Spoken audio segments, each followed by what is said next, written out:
7 pairs of contrasting character present in garden pea plant. पहिले की character जे राहतं that is the specific feature of an organism. जर आपल्याला कॅरेक्टरची डेफिनेशन करायची झाली तर त्याला आपण स्पेसिफिक फीचर ऑफ ॲन ऑर्गॅनिझमला आपण काय म्हणतो, कॅरेक्टर असं म्हणतो. तर याच्यामध्ये सगळ्यात पहिलं कॅरेक्टर जे आहे ते आहे स्टेम हाईट. तर त्याच्यामध्ये दोन असतात, एकाला डॉमिनंट म्हटलं जातं आणि एक रिसेसिव्ह. डॉमिनंट म्हणजे काय की it is an allele that express its trait even in the presence of an alternative allele. जो स्वतःला अल्टरनेटिव्ह अलील असताना एक्सप्रेस करतो त्याला डॉमिनंट म्हणतात, आणि जो स्वतःला एक्सप्रेस करत नाही त्याला रिसेसिव्ह असं म्हटलं जातं. ठीक आहे. तर स्टेम हाईट जी आहे त्याच्यामध्ये दोन आहेत, एकाला म्हटलं जातं डॉमिनंट टॉल आणि डॉर्फ. आणि लिहिताना डॉमिनंटसाठी कॅपिटल लेटर वापरलं जातं. जसं फॉर एक्झाम्पल टॉल लिहायचं आहे तर आपण लिहिताना त्याला कॅपिटल टी लिहू, आणि डॉर्फ असेल तर स्मॉल टी असं लिहू. ठीक आहे. दुसरं कॅरेक्टर आहे seed colour, yellow and green. Dominant आहे येलो आणि रिसेसिव्ह आहे green. Then seed shape round and wrinkled. Pod colour जो आहे तो आहे ग्रीन आणि येलो. पॉड शेप जो आहे तो आहे इन्फ्लेटेड आणि कन्स्ट्रिक्टेड. पोझिशन ऑफ द फ्लावर जी आहे ती आहे ॲक्झियल पोझिशन अँड टर्मिनल पोझिशन. आणि फ्लावरचा जो कलर आहे तो आहे पर्पल अँड व्हाईट.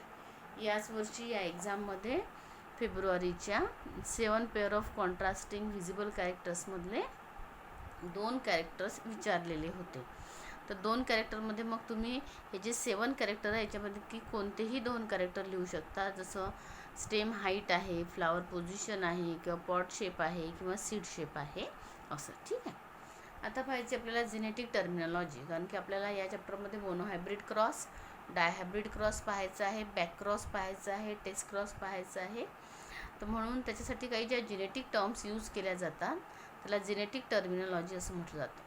पहिली जेनेटिक टर्म आहे ती आहे कॅरेक्टर. कॅरेक्टर म्हणजे काय, तर specific feature of an organism that is called as the character. जसं फॉर एक्झाम्पल हे 7 जे कॅरेक्टर्स आहे, तर स्टेम हाईट आहे, सीड कलर आहे, फ्लावर कलर आहे, याला म्हटलं तर कॅरेक्टर. जे ऑब्झर्वेबल फीचर आहे कोणत्याही ऑर्गॅनिझमचं त्याला कॅरेक्टर असं म्हटलं जातं. ठीक आहे. सेकंड डेफिनेशन आहे trait, an inherited character and it's detectable variant is called as the trait. Trait म्हटलं जातं त्याला, जे आपण व्हॅरियंट लिहिले गेले आहे, व्हॅरियंट त्याला ट्रेट असं म्हटलं जातं. म्हणजे जे कॅरेक्टर आहेत ते आपण ज्या व्हॅरियंटनी डिनोट करणार आहोत त्याला ट्रेट असं म्हणतात. जसं फॉर एक्झाम्पल घेतलं आपण की स्टेम हाईट घेतली, तर स्टेम हाईट डिनोट करताना आपण त्याला टॉल आणि डॉर्फनी करतो, म्हणून टॉल आणि डॉर्फ हे झाले त्याचा ट्रेट झाला. ठीक आहे. म्हणजे डॉमिनंट आणि रिसेसिव्ह ह्या कॅरेक्टरचे डॉमिनंट आणि रिसेसिव्ह जे आहेत त्याला आपण ट्रेट असं म्हणतो. And inherited character and it's detectable variant is called the trait. त्यानंतरची डेफिनेशन आहे फॅक्टरची, that is called as the unit of heredity. कारण की मेंडेलनी जीन हा शब्द न वापरता फॅक्टर हा शब्द वापरलेला होता. A particle present in the organism which is responsible for the inheritance and expression of a character that is called as the factor. ठीक आहे. और that is also called as the unit of the heredity.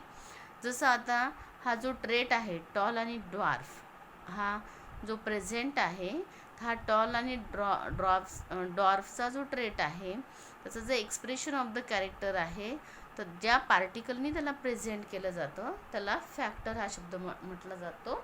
आणि सध्या जर म्हटलं आपण फॅक्टरला, तर today's फॅक्टरला आपण त्याला जीन असं म्हणतो. ठीक आहे.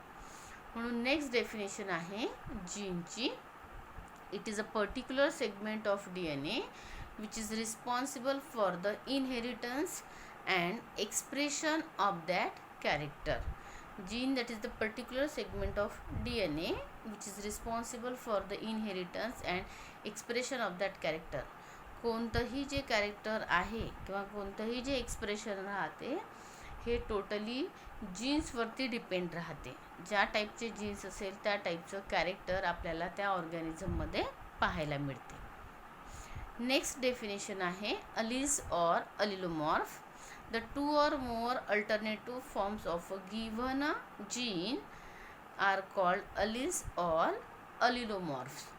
आणि यामध्ये they occupy the identical loci on the homologous chromosome. म्हणजे हे जे फॉर्म राहतात हे 2 राहतात किंवा 2पेक्षा जास्ती राहतात. फॉर एक्झाम्पल आपण हाईट ऑफ द स्टेम घेतलं तर 2 आहे, टॉल आणि ड्वार्फ. किंवा तेच आपण विंग्स ऑफ द ड्रॉसोफिला घेतलं त्याच्यासाठी 5 अलीज आहे. तर मग त्याला मल्टिपल अलीज असं म्हटलं जातं. म्हणून the two or more alternative forms of a given gene are called alleles or allelomorphs. आणि 2पेक्षा जास्त जे राहतात त्याला मल्टिपल अलीज असं म्हटलं जातं. And these allies that occupy the identical loci on the homologous chromosome. ठीक आहे, म्हणजे कोणताही जो जीन राहतो त्याचे 2 किंवा 2पेक्षा जास्त अल्टरनेटिव्ह फॉर्म हे प्रेझेंट राहतात. त्यानंतर नेक्स्ट आहे homologous chromosome. The genetically and morphologically identical chromosomes are called homologous chromosome. homologous chromosome ची डेफिनेशन आपण क्लास 11th मध्ये सुद्धा शिकलेलो होतो. जे क्रोमोझोम जिनेटिकली आणि मॉर्फोलॉजिकली आयडेंटिकल क्रोमोझोम असतात त्यांना होमोलॉगस क्रोमोझोम असं म्हटलं जातं. आणि जेव्हा मिओसिस होतं तेव्हा काय होतं की प्रोफेज फर्स्टमधल्या फेजमध्ये होमोलॉगस क्रोमोझोमची काय फॉर्म होते, पेयर फॉर्म होते. ठीक आहे, होमोलॉगस क्रोमोझोमची पेयर फॉर्म होते. कारण की झायगोटीन स्टेजला लिप्टोटीन, झायगोटीन, पॅचिटीन, डिप्लोटीन आणि डायकायनेसिस हे प्रोफेज फर्स्टचे 5 सब स्टेजेस आहे. प्रोफेज फर्स्टमध्ये मिओसिस फर्स्टमधल्या. तर झायगोटीन स्टेजला होमोलॉगस क्रोमोझोमची पेयर फॉर्म होते. The genetically and morphologically identical chromosomes are called homologous chromosomes. त्यानंतर नेक्स्ट डेफिनेशन आहे dominant. It is an allele that express its trait even in the presence of an alternative allele that is in a heterozygous condition. जरी heterozygous condition असेल तरी अशाही कंडिशनमध्ये जे अलील स्वतःला express करतात त्याला डॉमिनंट असं म्हटलं जातं. फॉर एक्झाम्पल आपण जर cross between the tall plant and dwarf plant, तर पुढची जी जनरेशन आहे त्या जनरेशनला टॉल प्लांटच येतात F1 जनरेशनला या क्रॉसमध्ये, मोनोहायब्रिड क्रॉसमध्ये. तर ही जी पुढची जनरेशन आहे त्याला डॉमिनंट असं म्हटलं जातं. ठीक आहे, त्यानंतर नेक्स्ट आहे recessive. Recessive it is an allele which is not express in the presence of an alternative allele that is in heterozygous condition. जे हेटेरोझायगस कंडिशनमध्ये जे अलील स्वतःला एक्सप्रेस करत नाही त्याला रिसेसिव्ह असं म्हटलं जातं. फॉर एक्झाम्पल रिसेसिव्ह जर कॅरेक्टर घेतलं तर ते आहे टॉल. आपण क्रॉस जर केला capital T cross with small T, then the next generation which is to be found ते आहे capital T small T character. तर ते राहतं टॉल राहतं, ड्वार्फ राहत नाही. म्हणजे रिसेसिव्ह कॅरेक्टर कोणतं झालं, मग रिसेसिव्ह ट्रेट झाला ड्वार्फ. त्यानंतरची नेक्स्ट डेफिनेशन आहे फिनोटाइप.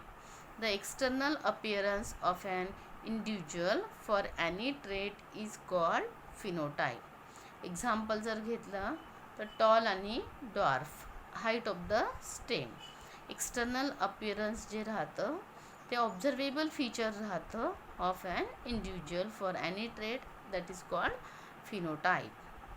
नंतर आहे genotype. The representation of the genetic constitution of an individual with respect to a single character or a set of character. जे सिंगल कॅरेक्टर आहे किंवा सेट ऑफ कॅरेक्टर आहे त्याचं जे रिप्रेझेंटेशन केलं जातं जेनेटिक कॉन्स्टिट्यूशननी त्याला जीनोटाइप असं म्हटलं जातं. फॉर एक्झाम्पल घेतलं तर टॉल हा झाला फिनोटाईप आणि त्याला डिनोट करताना आपण कॅपिटल टी वापरतो, हा झाला जिनोटाईप. और टॉलला लिहिताना आपण कॅपिटल टी स्मॉल टी असं पण लिहितो, हा झाला जिनोटाईप. आणि ड्वार्फचा जो जिनोटाईप आहे तो आहे स्मॉल टी.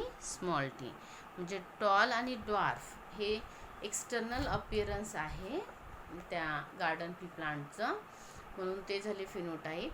आणि कॅपिटल टी स्मॉल टी हा झाला जिनोटाईप. ठीक आहे, तर इथपर्यंत ह्या डेफिनेशन झालेल्या आहे जिनोटाईपपर्यंत. आता पाहायचे आहे आपल्याला पुढची डेफिनेशनमध्ये homozygous.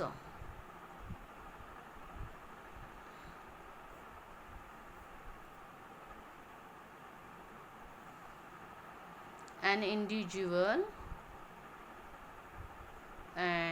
individual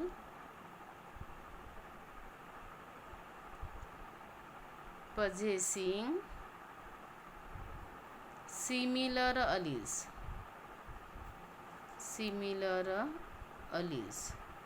are called for a particular trait. Similar alleles for a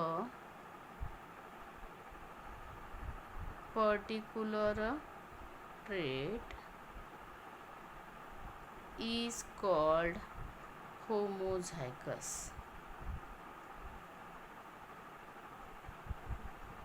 Or also called pure lines.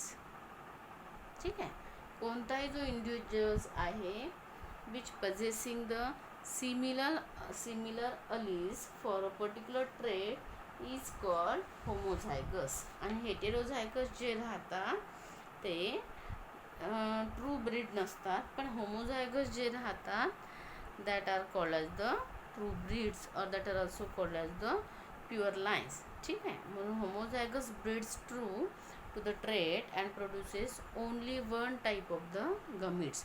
For example जर घेतलं आपण की होमोझायगस जे राहतात हे ट्रू ब्रीड राहतात आणि होमोझायगससाठी जे आहे गमिट्स जे राहतात that are always produces only one type of gametes. म्हणजे homozygous that breeds true and that possesses or that produces only one type of gametes. For example घेतलं होमोझायगसमध्ये की टॉल, तर टॉल लिहिताना आपण लिहितो कॅपिटल टी. आणि दुसरा घेतला आपण डॉर्फ लिहिताना लिहिलं आपण स्मॉल टी. या ठिकाणी हे जे दोन्ही जे अलीज आहे हे सिमिलर आहेत, मग असे जे सिमिलर अलीज राहतात त्यांना होमोझायगस असं म्हटलं जातं. नेक्स्ट डेफिनेशन आहे हेटेरोझायगसची.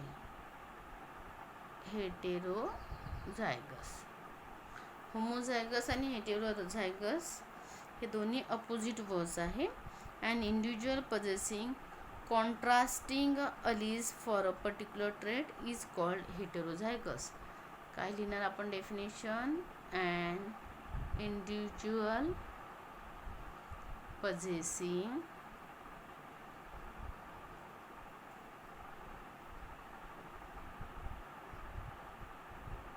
contrasting alleles for a particular trait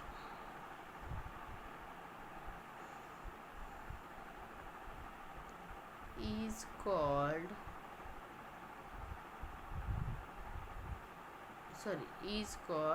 heterozygous. For example जेव्हा आपण क्रॉस करतो in between the two pure line parents, then the F1 generation जी असते ती हायब्रिड असते. हायब्रिडमध्ये आपण लिहितो कॅपिटल टी स्मॉल टी. जी या ठिकाणी हे जे दोन्ही अलीज आहे हे दोन्ही अलीज डिफरंट आहे, सेम नाही. ठीक आहे, मग असे जे डिफरंट अलीज राहतात तर त्यांना हेटेरोझायगस असं म्हटलं जातं. and heterozygous individual is also called the hybrid. Means heterozygous individual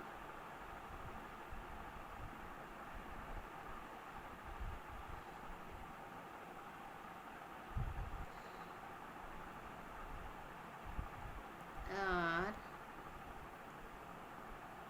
also called hybrids.